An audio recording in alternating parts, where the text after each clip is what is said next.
ఈరోజు ఈ మాటలు మీ హృదయంలో భద్రపరచుకోవాలి.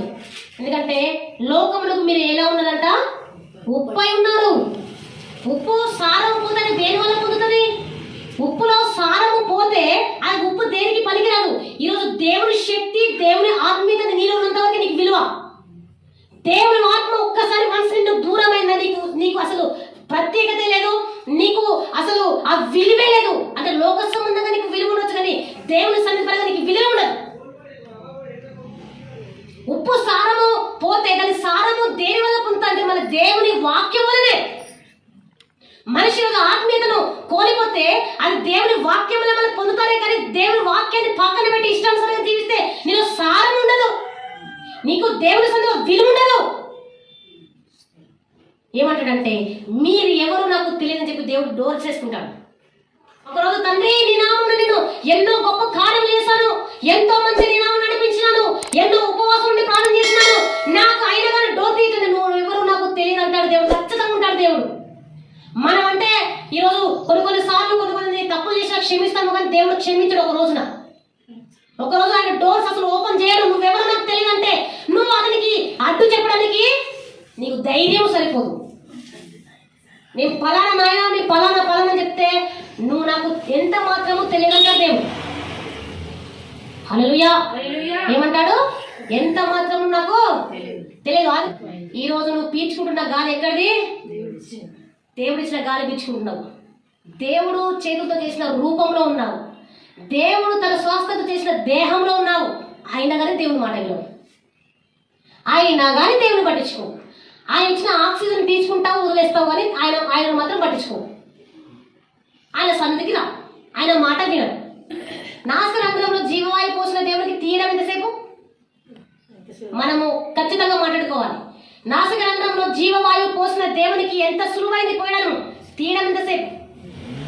మనిషి ఈరోజు లోబడట్లేదు. మనిషికి ఇష్టానుసారంగా జీవించడము ఇదే లోకమే ఎక్కువ. దేవుని కంటే లోకమే ఎక్కువ, దేవుని కంటే కుటుంబమే ఎక్కువ, దేవుని కంటే బంధువులే ఎక్కువ, దేవుని కంటే ఉద్యోగమే ఎక్కువ, దేవుని కంటే దేవుడే తర్వాత, దేవునికి ముందు అన్ని ఉండేనా.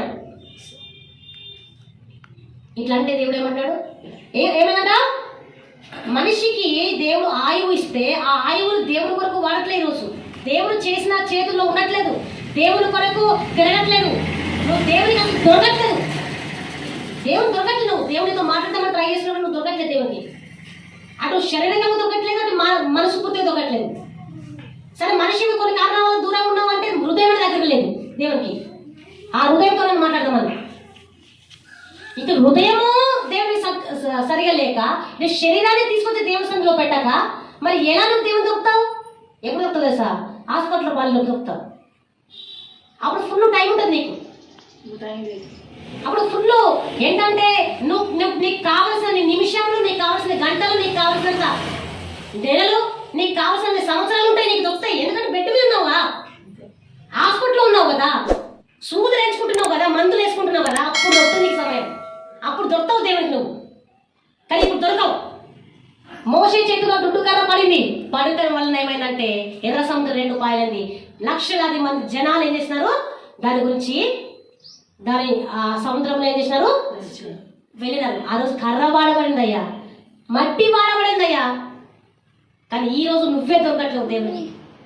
ఈరోజు నువ్వే దేవునికి చాలా దూరంగా ఉన్నావు. హల్లెలూయా.